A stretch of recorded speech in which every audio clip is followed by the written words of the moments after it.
নমস্কার, আরোই নিউজে আপনাদের স্বাগত জানাই। আমার বাংলা নিয়ে আপনাদের সঙ্গে আমি সৌরভ। আর শুরুতেই যে খবরের দিকে নজর রাখবো, কয়লা কেলেঙ্কারি নিয়ে তল্লাশি অভিযান শুরু করলো সিবিআই। আজ রাজ্যের 30টি জায়গায় তল্লাশি চালান কেন্দ্রীয় তদন্তকারী সংস্থার আধিকারিকেরা, যার মধ্যে অন্যতম কয়লা পাচারকাণ্ডে যুক্ত অনুপ মাঝির বাড়িতে যান সিবিআই আধিকারিকেরা। তার পুরুলিয়ার নিতুড়িয়ার বাড়িতে তল্লাশি চালায় সিবিআই। এছাড়াও রানীগঞ্জ, দুর্গাপুর, বর্ধমান, আসানসোল সহ একাধিক জেলাতে হানা দেওয়া হয় কেন্দ্রীয় তদন্তকারী সংস্থাদের পক্ষ থেকে। আপনাদের আরও একবার জানিয়ে রাখি, কয়লা কেলেঙ্কারি নিয়ে তল্লাশি অভিযান শুরু করেছে সিবিআই। আজ রাজ্যের 30টি জায়গায় তারা তল্লাশি চালান। বিভিন্ন জেলাতে তল্লাশি চালানো হয়। রানীগঞ্জ, দুর্গাপুর, বর্ধমান, আসানসোল সহ একাধিক জেলায় হানা দেন কেন্দ্রীয় তদন্তকারী সংস্থার আধিকারিকেরা।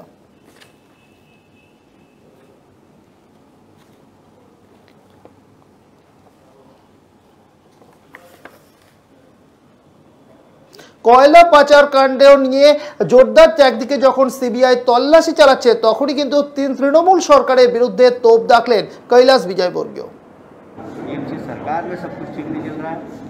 भाई को जिस प्रकार कोयले की कालाबाजारी कर रहे हैं, जिस प्रकार कोयला के माफियों से जुड़े हुए हैं, जिस प्रकार गाय की तस्करी करा रहे हैं, जिस प्रकार तस्कर के माफियों से जुड़े हुए हैं, जिस प्रकार सिंडिकेट के लोगों से पैसा वसूल कर रहे हैं, उससे सुगंध सहित बहुत सारे लोगों की नाराजगी है।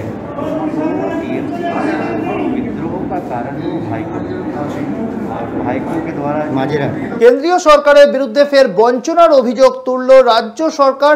রাজ্য সরকারের নারী ও শিশু কল্যাণ দপ্তরের মন্ত্রী শশী পাজা অভিযোগ করেন, প্রায় 50,000 কোটি টাকা পাওনা রাজ্যের।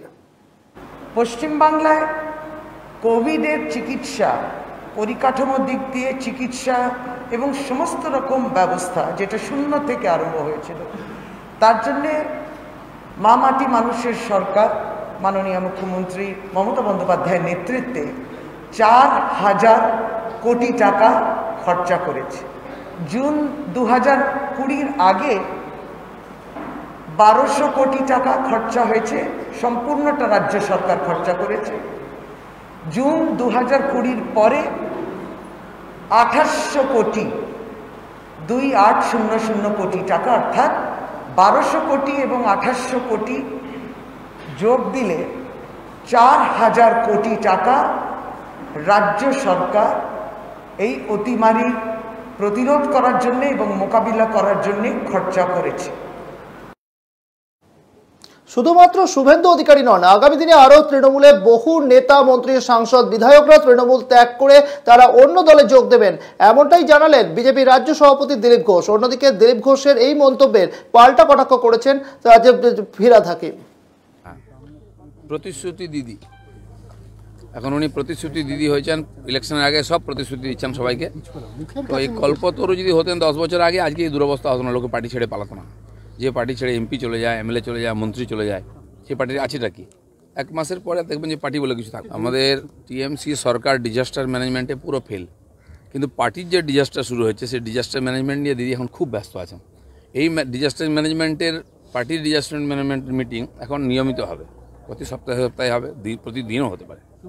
দপ্তর মুখ্যমন্ত্রী নিজের হাতে রেখেছেন, আর উনি কাকে? সবই তো নিজের হাতে রেখেছেন, খালি পার্টিটা নিজের হাতে নেই। এখন শুরু হয়েছে, আমরা বলছিলাম না অনেক এমএলএ আছেন, জয়েন করবেন, সবাই শুরু হয়েছে। আপনি দেখুন এমএলএ এমপি অনেকেই আছেন। মাসখানেকের মধ্যে আরও অনেক কিছু ঘটনা ঘটে। পাইকারি দল, ওদের নিজেদের কোনো নীতি বোধের মানুষ নেই। ওদের দলের নীতি বা প্রত্যেক দলের একটা আদর্শ থাকে, সেই আদর্শগত কোনো স্থিরতা নেই। তাই যারা আদর্শহীনভাবে দল করেন তাদের ওনারা আহ্বান করছেন যে আদর্শহীন লোকেরা একসাথে জোট বাঁধে, তাতে বাংলায় চিড়ে ভিজবে না। কারণ বাংলায় আদর্শগতভাবে মানুষ ধর্মনিরপেক্ষতার পথে, প্রগতির পথে, গণতন্ত্রের পথে থাকে। আদর্শহীনতার মতন মানুষকে খুন করে গুজরাট, মধ্যপ্রদেশ, উত্তরপ্রদেশ করতে চান না বাংলাটাকে।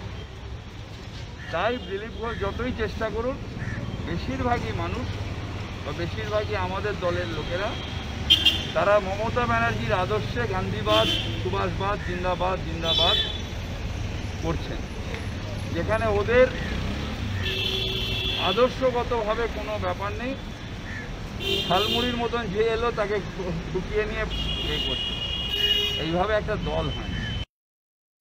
শুভেন্দু অধিকারী দলে আসতে চাইলে স্বাগত। শুভেন্দু অধিকারীকে আমরা দলে অভ্যর্থনা জানাতে পারি, কিন্তু তার ছেড়ে আসা পদ দেওয়ার ক্ষমতা আমাদের নেই। কারণ শুভেন্দু অধিকারী যে দলে ছিলেন সেই দলে তিনি একজন মন্ত্রী পদে ছিলেন, কিন্তু কংগ্রেস এই মুহূর্তে কেন্দ্র বা রাজ্যে কোনোতেই ক্ষমতায় নেই, এমনটাই জানালেন প্রদেশ কংগ্রেস সভাপতি অধীর রঞ্জন চৌধুরী। শুভেন্দু বাবুরা কংগ্রেস দলে আসবার আগে তারা তো চিন্তা করবে যে কি পাবো কি পাবো না। এই মুহূর্তে কংগ্রেস কেন্দ্রে ক্ষমতা নেই, বাংলায় ক্ষমতা নেই, তারা ক্ষমতায় থেকেছে বরাবর। তাই তারা যখন কোনো দল পরিবর্তন করবে তখন তারা দেখবে কোন দল তাকে ডেলিভার করতে পারে, কোন দল তাকে কি দিতে পারে। সেই দেওয়ার ক্ষমতায় আমরা সম্মান জানাতে পারি, মর্যাদা জানাতে পারি, দলে তাদেরকে আমরা সম্মান জানিয়ে গ্রহণ করতে পারি। কিন্তু তারা যে সমস্ত পদ এতদিন আলোকিত করেছে তার সমকক্ষ কিছু দেওয়ার আমাদের তো ক্ষমতা নেই। শুভেন্দু অধিকারী দল ছাড়লেও জঙ্গলমহলে তেমন কোনো প্রভাব পড়বে না, কারণ জঙ্গলমহলে মানুষ মমতা বন্দ্যোপাধ্যায়কে মা হিসাবে মনে করেন, এমনটাই সাংবাদিক সম্মেলনে জানালেন ঝাড়গ্রামের সাংসদ ডক্টর উমা সোরেন।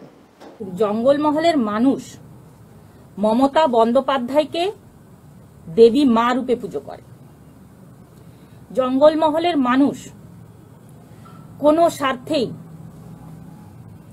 বিশ্বাসহীন হয় না, আর জঙ্গলমহলের মানুষ বিশ্বাসহীনতাকে ঘৃণা করে।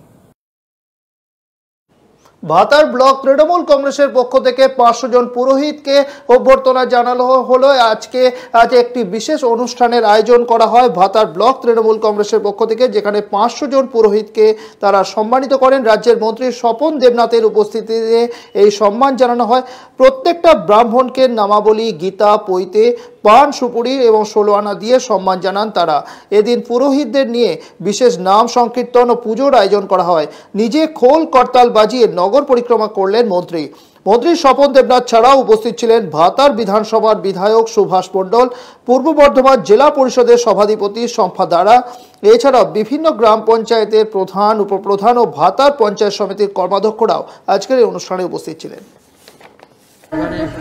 তৃণমূল কংগ্রেসের ডাকে কি পুরোহিত সম্মেলন এতে যোগ দিতে এসেছিলাম এবং খুব খুশি যে কয়েকশো পুরোহিত এখানে এই সম্মেলনে যোগ দিয়েছে।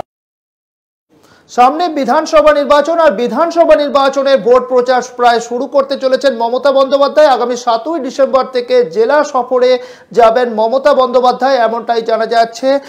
সামনে বিধানসভা নির্বাচন, তার আগে ভোট প্রস্তুতি শুরু করে দিলেন তৃণমূল সুপ্রিমো মমতা বন্দ্যোপাধ্যায়। আগামী 7ই ডিসেম্বর থেকে জেলা সফর শুরু করবেন তিনি। মোট 5 জেলায় ভোট প্রচার করবেন মমতা বন্দ্যোপাধ্যায়, যার মধ্যে অন্যতম মেদিনীপুর। প্রাক্তন মেদিনীপুরে সেখানে থেকে কিন্তু প্রচার শুরু করছেন শুভেন্দু অধিকারী, গড় বলে পরিচিত সেই মেদিনীপুরেই কিন্তু ভোট প্রচার শুরু করবেন তৃণমূল সুপ্রিমো মমতা বন্দ্যোপাধ্যায়। প্রাক্তন মন্ত্রী শুভেন্দু অধিকারীর গড় নিজেদের দখলে রাখতে মরিয়া তৃণমূল নেত্রী, সেই সঙ্গে মালদা, বাঁকুড়া, মুর্শিদাবাদ ও পুরুলিয়াতেও যাচ্ছেন তিনি। উল্লেখযোগ্যভাবে 4টি জেলার পর্যবেক্ষক ছিলেন শুভেন্দু, ফলে এই সফর যে অত্যন্ত তাৎপর্যপূর্ণ তা বলার অপেক্ষা রাখে না। এছাড়াও আগামী 4 ডিসেম্বর ভিডিও কনফারেন্সের মাধ্যমে প্রতিটি জেলার সভাপতিদের সঙ্গে বৈঠক করবেন তৃণমূল সুপ্রিমো মমতা বন্দ্যোপাধ্যায়।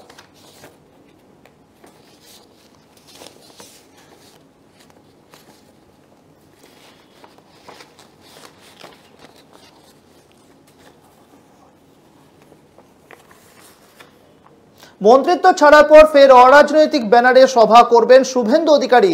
29শে নভেম্বর অর্থাৎ আগামীকাল শুভেন্দু অধিকারীর সভা রয়েছে মহিষাদলে ছোলাবাড়িতে সভা করবেন শুভেন্দু অধিকারী। তার আগে আজ মহিষাদলের বিভিন্ন এলাকায় দেখা গেল একাধিক শিবসেনার পতাকা। যদিও তৃণমূলের দাবি ভোটের আগে বিভিন্ন রাজনৈতিক দলের পতাকা দেখা যায়, আর গেরুয়া শিবিরের দাবি শুভেন্দু অধিকারী পদ্ম শিবিরে যোগ দেওয়ার কোনো খবর নেই, আর প্রত্যেক রাজনৈতিক দলের অধিকার রয়েছে পতাকা দেওয়ার।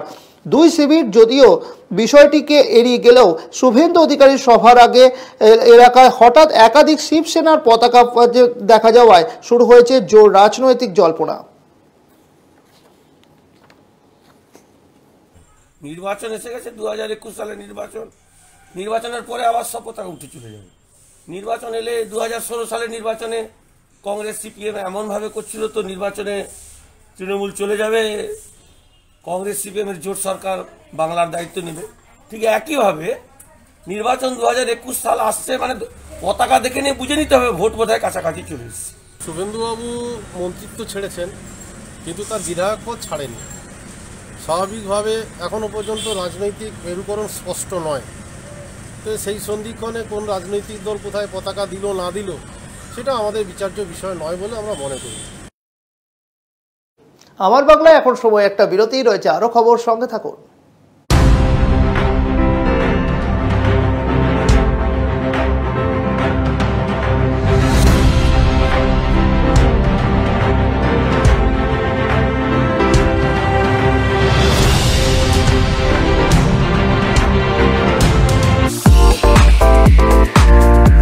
Wanna fly? Step towards 3 steps. Where we are different. World-class infrastructure,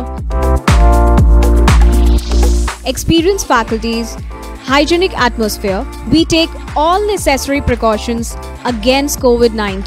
Meet the aviation professionals and build your dream career with 3 Steps Aviation. 3 Steps Aviation! Hip hip! Hooray! Hip hip! Hooray!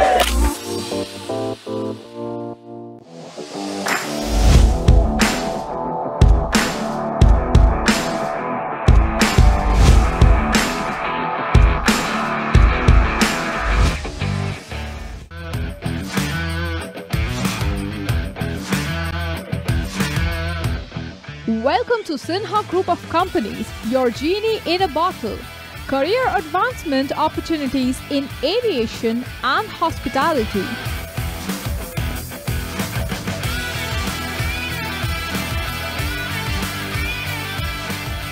Organic farming, the evolving science of India's healthy future. Digital marketing of the next generation. Income tax consulting and other legal services. Home furnishing and decor, bringing your dream house to life. We know what you desire, so unleash your genie with Sinha Group of Companies and let the magic begin. Sinha Group of Companies, dream with India.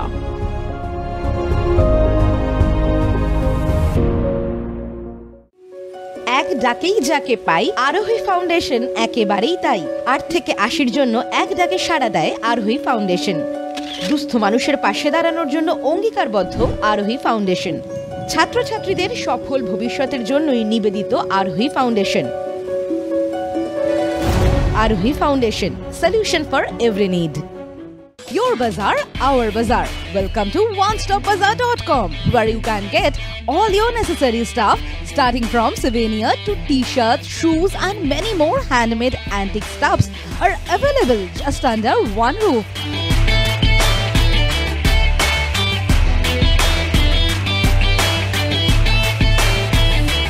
Our stores are available at airports like Kolkata, Guwahati, Imphal, Bagdogra, and you can also find us at City Center too. We are just one click away to serve your need.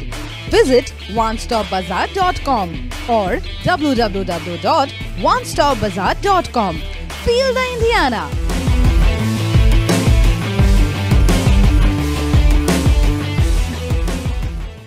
Orin Media and Entertainment, the future of digital news and entertainment world. With evolving trends and rising popularity of the online market, our unique production will tick all the boxes in your playlist. We bring you binge-worthy videos that will blow your mind away. Something you just can't miss. Orin Media and Entertainment. Keep binging.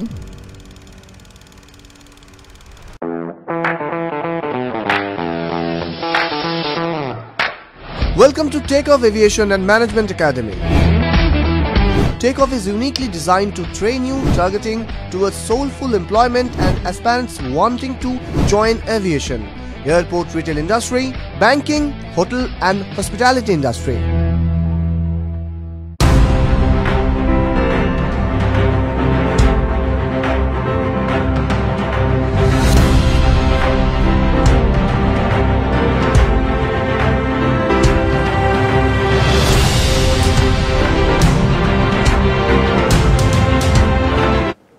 ফিরে এলাম বিরতির পর। হৃদরোগে আক্রান্ত প্রয়াত তৃণমূল নেতা ইন্দ্রজিৎ ভট্টাচার্যকে শেষ শ্রদ্ধা জানালেন তৃণমূল কংগ্রেসের মহাসচিব পার্থ চট্টোপাধ্যায়। আজ তাঁর বাড়িতে যান তিনি এবং সেখানে গিয়ে শেষ শ্রদ্ধা জানান। 143 নম্বর ওয়ার্ডের কোঅর্ডিনেটর ছিলেন এবং একই সঙ্গে 16 নম্বর বোরোর চেয়ারম্যান ছিলেন ইন্দ্রজিৎ ভট্টাচার্য। আজ সকালে আলিপুরের এক বেসরকারি হাসপাতালে মৃত্যু হয় তার। রাজ্যের তরফ থেকে মন্ত্রী পার্থ চট্টোপাধ্যায় সহ মালা রায় এবং বেহালার বহু কাউন্সিলর ইন্দ্রজিৎ ভট্টাচার্যর বাড়িতে গিয়ে মালা দিয়ে শ্রদ্ধা জানান। আমাদের প্রিয় সহকর্মী সহযোদ্ধা ছাত্র পরিষদের অন্যতম নেতা নিউ আলিপুর কলেজ থেকে যার যাত্রা শুরু হয়েছিল, বেহালার গণতান্ত্রিক আন্দোলনে ছাত্র যুব নেতা হিসেবে ইন্দ্রজিৎ ভট্টাচার্যের নাম চিরদিন লেখা থাকবে। বড় কমিটির 16 তিনি চেয়ারম্যান ছিলেন। সত্যি কথা বলতে আমি আজকে শোকস্তব্ধ। আর সেই পরের খবরে, বিমল গুরুং রোশনগিরিরা পাহাড়ে ফিরেছেন এবং তারপর থেকেই পাহাড়ে কিছু মানুষের মধ্যে কোথাও ক্ষোভের জায়গা তৈরি হয়েছে। তাই পাহাড়কে অশান্ত করার চেষ্টা করা হলে জীবন দিয়ে রুখবো, এমনটাই জানালেন অনিত থাপা। हम लोग सरकार से सूझबूझ करके हम लोगों ने पहाड़ को शांति बनाया और 3 साल एकदम शांति रहा पहाड़, और पहाड़ छोड़ के वो लोग गया। हम लोगों ने किसी पहाड़वासी ने और आंदोलनकारी ने उन लोगों को नहीं जिताया, तो फिर वो लोग अभी आ रहा है। दार्जिलिंग जिसका भी आ भी सकता है, लेकिन जो तरह हम लोग की शांति बनाया है, शांति को हम लोग यथावत रहना चाहिए। और कोई शांति श्रृंखला को भंग करेगा, हम लोग उस पर भी रिस्क लेकर, हमारा लाइफ का रिस्क लेकर हम दार्जिलिंग पहाड़ को बचाया था और इस बार भी बचाएंगे। কেন্দ্রীয় সরকারের বঞ্চনার বিরুদ্ধে পুরুলিয়া শহরে তৃণমূলের বাইক মিছিল করা হলো আজকে। কেন্দ্রীয় সরকার যে নয়া কৃষি আইন নিয়ে এসছে, সেই কৃষি আইনের বিরুদ্ধে তারা সরব হন এবং একই সঙ্গে বেসরকারিকরণ নীতির প্রতিবাদ, বিজেপি শাসিত বিভিন্ন রাজ্যের নারী নির্যাতনের প্রতিবাদে পুরুলিয়া শহরে আজকের এই কর্মসূচি। এদিন পুরুলিয়া শহর তৃণমূল কংগ্রেস ও শহর যুব তৃণমূল কংগ্রেসের পক্ষ থেকে প্রতিবাদ মিছিলের ডাক দেওয়া হয়। এদিনের প্রতিবাদ মিছিলে শতাধিক তৃণমূল কর্মী সমর্থক যোগদান করেন। দলীয় পতাকা হাতে দিয়ে গোটা পুরুলিয়া শহর জুড়ে পরিক্রমা করে এই বাইক মিছিলটি।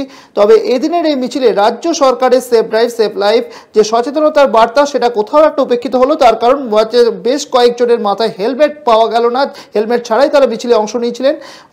এর পাশাপাশি এই কর্মসূচির নেতৃত্বে ছিলেন পুরুলিয়া সদর তৃণমূল কংগ্রেস সভাপতি বিভাস রঞ্জন দাস, শহর যুব তৃণমূল সভাপতি গৌরব সিং সহ অন্যান্য তৃণমূল কংগ্রেস নেতৃত্ব।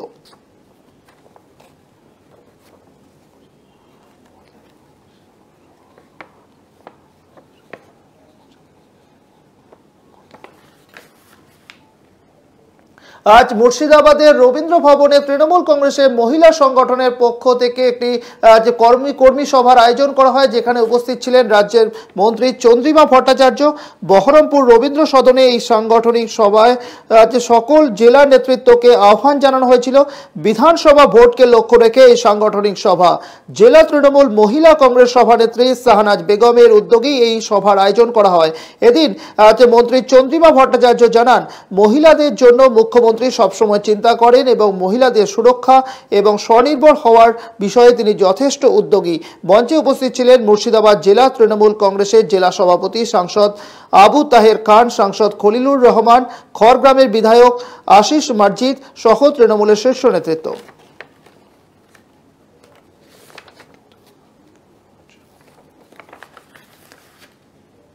চোখ রাখবো আবহাওয়ার খবরে। আগামী 48 ঘন্টার মধ্যে কলকাতা সহ দক্ষিণবঙ্গের জেলাগুলিতে বৃষ্টির সম্ভাবনা, এমনটাই জানালো আলিপুর আবহাওয়া দপ্তর। এবং সে একই সঙ্গে যে বৃষ্টিপাত বাড়তেও পারে এমনটাও কিন্তু পূর্বাভাস দেওয়া হয়েছে। বঙ্গোপসাগরে তামিলনাড়ুর কাছে সৃষ্টি হয়েছে নিম্নচাপ, এর ফলে বিক্ষিপ্ত বৃষ্টির সম্ভাবনা। অ্যাকচুয়ালি দেখুন, এই মুহূর্তে বঙ্গোপসাগরের একেবারে দক্ষিণে একটা নিম্নচাপ আবার তৈরি হয়েছে এবং সেই নিম্নচাপটা ধীরে ধীরে তামিলনাড়ু উপকূলের দিকেই শিফট করছে। ফলে ন্যাচারালি উত্তর বঙ্গোপসাগর পুরোপুরিভাবে উন্মুক্ত, সেই জন্য গতকাল রাতের থেকেই আপনারা দেখতে পেয়েছেন একটা উত্তরে হাওয়া অত্যন্ত সক্রিয় হয়েছে। ফলে আগামী 48 ঘন্টার মধ্যে কিন্তু দ্রুত গতিতে টেম্পারেচার নামতে শুরু করবে। এখনও পর্যন্ত যে অবস্থা তাতে উত্তর বঙ্গোপসাগর এই মুহূর্তে ক্লোজ হওয়ার খুব সম্ভাবনা নেই, কিন্তু পশ্চিমী ঝঞ্ঝার একটা প্রভাব আছে উত্তর পশ্চিম ভারতে। ফলে এক্সপেক্টেড আমরা কিন্তু শীতের মধ্যে প্রবেশ করে গেছি এবং এই শীত কন্টিনিউ করবে এবং হয়তো আগামী 48 ঘন্টার মধ্যে সর্বোচ্চ তাপমাত্রা 26 থেকে 27 ডিগ্রি সেলসিয়াসে নেমে আসতে পারে এবং সর্বনিম্ন তাপমাত্রা 17 থেকে 18 ডিগ্রি সেলসিয়াসে নেমে আসতে পারে। এবং আমরা মোটামুটিভাবে এখনও পর্যন্ত যা পাচ্ছি সেটা হচ্ছে প্রায় নিরবিচ্ছিন্ন একটা শীতকাল। বিচ্ছিন্নভাবে দু একখানা হয়তো স্থানীয় নিম্নচাপ ইত্যাদির প্রভাব থাকলেও থাকতে পারে, কিন্তু মোটামুটিভাবে আশা করা যেতে পারে মার্চের মাঝামাঝি সময় পর্যন্ত এবছর একটা নিরবিচ্ছিন্ন শীতকাল এবং টানা শীত আমরা উপভোগ করতে পারবো। আর সামনেই আমাদের বড় অনুষ্ঠান এক্সমাস এবং নিউ ইয়ার। এক্সমাস এবং নিউ ইয়ারের সময় কিন্তু তাপমাত্রা অনেকটাই নিচের দিকে থাকবে এবং সেই সময় কলকাতার তাপমাত্রা 13-14 ডিগ্রি সেলসিয়াসের কাছাকাছি নেমে আসতে পারে। ফলে আমরা একটা ভালো শীত অনুভব করছি এর দীর্ঘদিন পরে। কয়েক মাস বন্ধ থাকার পর আবারও খুলেছে আলিপুর চিড়িয়াখানা। শীতের মরশুমে অন্যান্য বছর যে পরিমাণ লোক দেখা যায়, এবারে কিন্তু কার্যত জনশূন্য। কোভিড নির্দেশিকা মেনে চিড়িয়াখানায় প্রবেশ করতে হচ্ছে দর্শকদের। মন খারাপ বাবুর। চিড়িয়াখানায় কচি কাঁচা থেকে ছেলেবুড়ো সকলের কাছে অন্যতম আকর্ষণ এই শিম্পাঞ্জি। শীতের দুপুরে চিড়িয়াখানায় নানা বয়সীদের ভিড়, কোলাহল খুব স্বাভাবিক ঘটনা। এমনটা দেখতে জন্তুরাও অভ্যস্ত। তবে এবারের ছবিটা একেবারেই আলাদা। করোনার চোখ রাঙানিতে এবছর চেনা সেই ভিড় উধাও। সুরক্ষাবিধি মানতে প্রবেশ পথে বসানো হয়েছে স্যানিটাইজার টানেল, থার্মাল চেকিংয়ের সঙ্গে মাস্ক পরা হয়েছে বাধ্যতামূলক। গোড়ায় অনলাইন টিকিটের ব্যবস্থা রাখা হলেও পরে দর্শকদের কথা ভেবে ফের কাউন্টার থেকেই টিকিট দেওয়া চালু হয়েছে। পশুদের খাঁচার কাছে ঘেঁষতে দেওয়া হচ্ছে না দর্শকদের, কারণ চোখ রাখছেন রক্ষীরা। বছরের তুলনায় এবছর ভিড় অনেকটাই কম, প্রায় 10% কম। যেমন গত অক্টোবরে আমাদের যাদের সেখানে অক্টোবর থেকে খুলেছি, ভিজিটার্স হয়েছে 16 থেকে 17,000, কিন্তু নর্মাল পিরিয়ডে হলে ওটা 1 লাখের উপর, 1,20,000 থেকে 30,000 ভিজিটার্স হতো। সুতরাং এবং যা ট্রেন্ড দেখছি আমরা ভিজিটার্সের, এখন 1 থেকে 1,500 ভিজিটার ঢুকছে এবং আমার মনে হয় ডিসেম্বরে যে পিক সিজন যেটা 10 থেকে 12,000 বেশি ভিজিটার্স হবে না। এই 10 থেকে 12,000 ভিজিটার্স হয়, যেহেতু 9টা থেকে আমরা খুলি এবং বিকাল 5টা 5:30 পর্যন্ত খোলা থাকে, রোটেশনে ভিজিটার্স বেরিয়ে যাবে। অসুবিধা হওয়ার কথা না, যদি অসুবিধা হয় তখন চিন্তা ভাবনা করবো আর কীভাবে স্টেপ না যেতে পারে।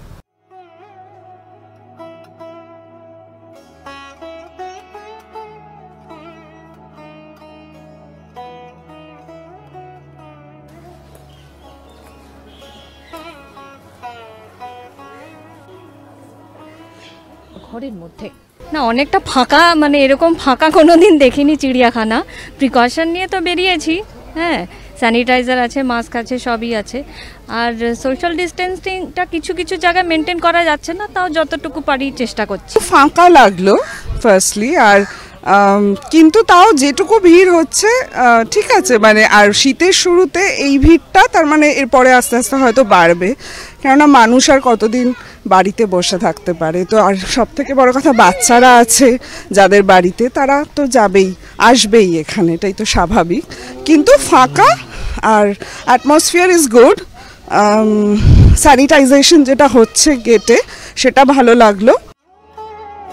দর্শকরা করোনা বিধি মানছেন কিনা দেখার জন্য মোতায়েন করা হয়েছে প্রচুর নিরাপত্তারক্ষী। বিশেষ ভিড় না হওয়ায় সামাজিক দূরত্ব বজায় থাকছে। তবে ডিসেম্বরের শেষ সপ্তাহে ভিড় হলে সামাজিক দূরত্ব বজায় থাকবে কিনা তা নিয়ে অবশ্য সংশয় থাকছে। ক্যামেরায় রঞ্জিতদের সঙ্গে সুরজিৎ বন্দ্যোপাধ্যায়ের রিপোর্ট, আরোহী নিউজ, কলকাতা। আমার বাংলা এখনকার মতো এই পর্যন্তই। দিনভর সংবাদ ও অনুষ্ঠানের জন্য দেখতে থাকুন আরোহী নিউজ।